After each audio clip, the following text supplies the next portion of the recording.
उत्तर प्रदेश के प्रयागराज में दिन दहाड़े चाय की दुकान पर एक मर्डर हुआ। जिस तरह से दो बाइक पर पहुंचे 4 पेशेवर शूटर्स ने गोलीबारी की, एक शख्स की हत्या की, उसके बाद सवाल ये खड़े हो रहे हैं कि क्या माफिया अतीक की मौत के 3 साल बाद उसका गैंग IS 227 फिर एक्टिव हो चला है। इस वारदात में मरने वाला और मारने वाला दोनों ही अतीक गैंग से जुड़े हुए और इसीलिए सवाल उठाया जा रहा है कि क्या अतीक गैंग दो फाड़ हो चुका है। पूरी कहानी समझिए इस रिपोर्ट में।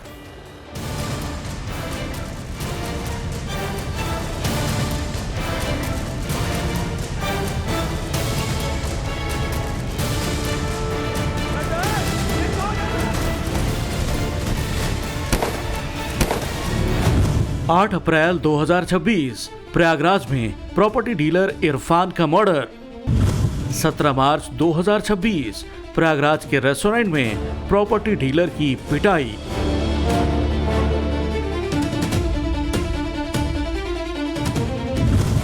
छह अप्रैल 2026 सतना के सरकारी स्कूल को बम से उड़ाने की धमकी।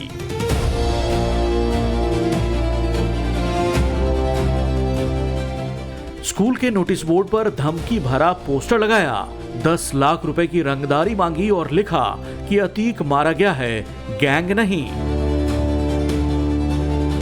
सवाल यही है कि क्या अतीक की मौत के करीब 3 साल बाद उसका गैंग IS 227 एक बार फिर एक्टिव हो गया है? क्या अतीक जादों अली और उमर ने जेल से ही संभाल ली है गैंग की कमान, या फिर अतीक की फरार बीवी शाइस्ता परवीन की सरपरस्ती में माफिया नेटवर्क एक बार फिर संगठित हो रहा है? उत्तर प्रदेश में माफियाओं के खिलाफ सख्ती के सरकार के दावों के बीच में अतीक अहमद के गैंग IS 227 की सक्रियता से फिर से सवाल उठने लगे हैं। प्रयागराज से लेकर सतना तक कई ऐसी घटनाएं हुई हैं जो इस बात की तस्दीक करती हैं कि माफिया गैंग अतीक अहमद का एक बार फिर से सिर उठाने लगा है। 8 अप्रैल को प्रयागराज के करेली इलाके में प्रॉपर्टी डीलर मोहम्मद इरफान की गोली मारकर हत्या कर दी गई। इरफान का मर्डर इस मायने में अहम हो जाता है क्योंकि वो भी अतीक के गैंग से ही जुड़ा था। बताया जा रहा है कि मोहम्मद इरफान अतीक के भाई अशरफ का बहुत करीबी था, उसका गनर था और अशरफ की कार भी वही ड्राइव करता था।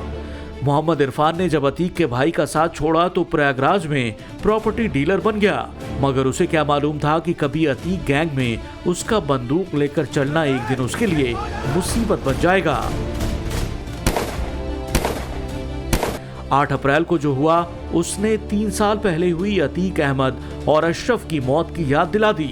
इन दोनों ही तस्वीरों में फर्क बस इतना है कि अतीक और अशरफ का मर्डर कैमरे के सामने हुआ था, अज्ञात लोगों ने किया था, मेडिकल चेकअप के लिए जाते वक्त किया गया, मगर मोहम्मद इरफान को मारने वाले उसकी जान पहचान के थे, अतीक के करीबी थे।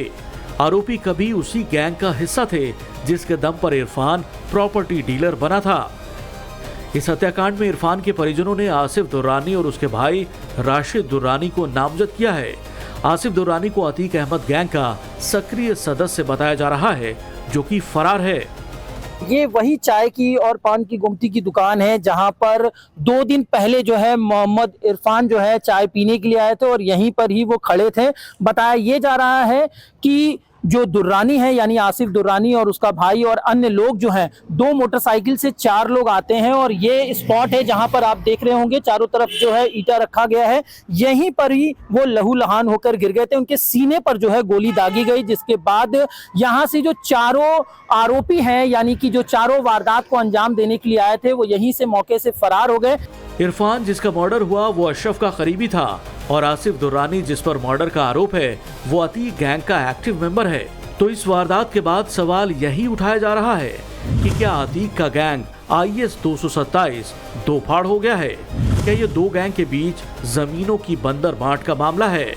क्योंकि माफिया अतीक और अशरफ गैंग के करीबी आमने सामने आ गए हैं। शहर में चर्चाएं तेज हैं कि माफिया नेटवर्क के गुर्गे एक बार फिर सक्रिय होकर वर्चस्व की लड़ाई लड़ रहे हैं। प्रयागराज में 8 अप्रैल को हुए मोहम्मद इरफान हत्याकांड ने एक बार फिर शहर पश्चिम में माफिया कनेक्शन की स्याह परतें खोल दी हैं। मुख्य आरोपी अब भी पुलिस की पकड़ से दूर है, जबकि पुलिस ने रेकी करने वाले एक संदिग्ध समेत 3 लोगों को हिरासत में लेकर पूछताछ शुरू कर दी है। सवाल यह है कि जिस आसिफ दुर्रानी को पुलिस पहले से तलाश कर रही थी, वही थाने से चंद कदमों की दूरी पर इतनी बड़ी वारदात को अंजाम देकर फरार कैसे हो सकता है। 8 अप्रैल को शाम 6 बजे के करीब चाय की दुकान पर बैठे इरफान को मारने 2 बाइक पर 4 लोग पहुंचे, जिसमें आसिफ दुर्रानी भी शामिल था। जिस तरह से अशरफ के करीबी इरफान को गोली मारी गई, उससे साफ होता है कि इस वारदात में पेशेवर शूटर शामिल थे। यह है उस पूरी वारदात का सीसीटीवी फुटेज, जिसमें आपको 2 बाइक पर 4 लोग आते साफ दिखाई देंगे। इनमें बाइक चलाने वालों के चेहरे खुले हैं, जबकि पीछे बैठे शूटर्स ने नकाब पहन रखा है। इरफान के परिवार का आरोप है कि आसिफ ने अपने गुर्गों से हत्या कराई है। 2 लोगों को नामजद करते हुए एफआईआर उसी दिन पंजीकृत की गई थी। इस पूरे मामले में 5 टीमें पुलिस की लगी हुई थी, जिसमें 2 व्यक्तियों को, जिसमें से एक व्यक्ति रेकी करने वाला है और एक अन्य व्यक्ति है, उनको हिरासत में लेकर पूछताछ की जा रही है। और मुख्य आरोपी आसिफ है, जिसका नाम सामने आ रहा है, उसकी गिरफ्तारी के लिए कड़े से कड़े प्रयास किए जा रहे हैं। आसिफ दुर्रानी प्रयागराज के चकिया का रहने वाला है। उसकी गिनती इलाके के खूंखार अपराधियों में होती है। दावा किया जाता है कि आसिफ दुर्रानी अतीक के गैंग का शूटर रहा है। पुलिस सूत्रों के मुताबिक वो कई केस में अतीक अहमद के साथ नामजद भी है। आसिफ दुर्रानी के खिलाफ धूमनगंज थाने में 17 मुकदमे दर्ज हैं। हत्या के प्रयास, रंगदारी, लूट और अपहरण जैसे कई गंभीर केस उसके खिलाफ हैं। उसके खिलाफ 3 बार गैंगस्टर की कार्रवाई हो चुकी है। 2020 में अवैध स्टॉलर हाउस चलाने में उसका नाम आया था। प्रयागराज डेवलपमेंट अथॉरिटी यानी पीडीए ने 2021 में अतीक अहमद के गुर्गे आसिफ दुर्रानी के आलीशान मकान पर बुलडोजर चलाया था। खुलासा हुआ था कि आसिफ ने 400 वर्ग जमीन में बिना नक्शा पास कराए ही अवैध तरीके से 3 मंजिला बिल्डिंग का निर्माण कराया था। वही आसिफ दुर्रानी एक बार फिर चर्चे में है, मगर इस बार अशरफ के गनर और ड्राइवर के मर्डर के आरोप में। हम यही चाहते हैं कि सरकार से हमको न्याय मिलना चाहिए। जैसे हमारे बाप को मारा गया है, वैसे उस आसिफ दुर्रानी का भी इनकाउंटर होना चाहिए। और उसका जितना, उसको अपनी संपत्ति का, अपने दौलत का बहुत घमंड है, उसके ऊपर कार्रवाई होनी चाहिए। उसके सारे घरों पे, क्वार्टरों पे बुलडोजर चलना चाहिए। क्योंकि इरफान के मर्डर में माफिया से जुड़े नाम ही सामने आ रहे हैं, इसलिए सवाल उठाया जा रहा है कि क्या अतीक और अशरफ के गुर्गे आपस में भिड़ रहे हैं।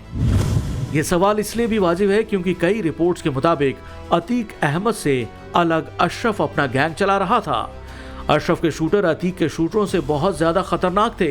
हालांकि अशरफ के करीबियों को अवैध प्रॉपर्टी में ज्यादा हिस्सा नहीं मिला, इसलिए उनके मतभेद सतह पर दिख रहे हैं। पुलिस इस एंगल से भी जांच कर रही है कि मरने वाला मोहम्मद इरफान और कथित आरोपी आसिफ दुर्रानी क्या कभी एक साथ मिलकर जमीन की खरीद फरोख्त करने लगे थे।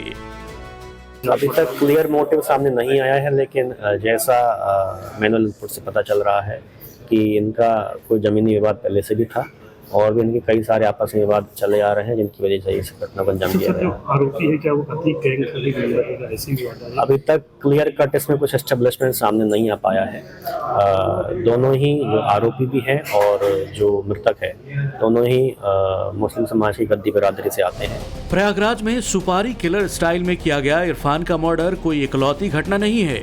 बीते कुछ महीनों में रंगदारी वसूलने और खौफ फैलाने के लिए प्रॉपर्टी डीलर्स की पिटाई जैसी कई घटनाएं सामने आई हैं, जो इशारा कर रही हैं कि अतीक के मारे जाने के बाद भी उसका IS 227 गैंग रिवाइव करने की कोशिश कर रहा है। पुलिस रिकॉर्ड के मुताबिक अभी IS 227 गैंग में 120 से ज्यादा एक्टिव मेंबर हैं। पिछले साल अतीक के बेटे अली को पुलिस ने गैंग लीडर घोषित किया था। खबरों के मुताबिक अली ही फिलहाल गैंग की जिम्मेदारी संभाल रहा है। अतीक गैंग कैसे फिर एक बार सिर उठाने की तैयारी कर रहा है, उसे प्रयागराज से आए इस वीडियो से समझिए।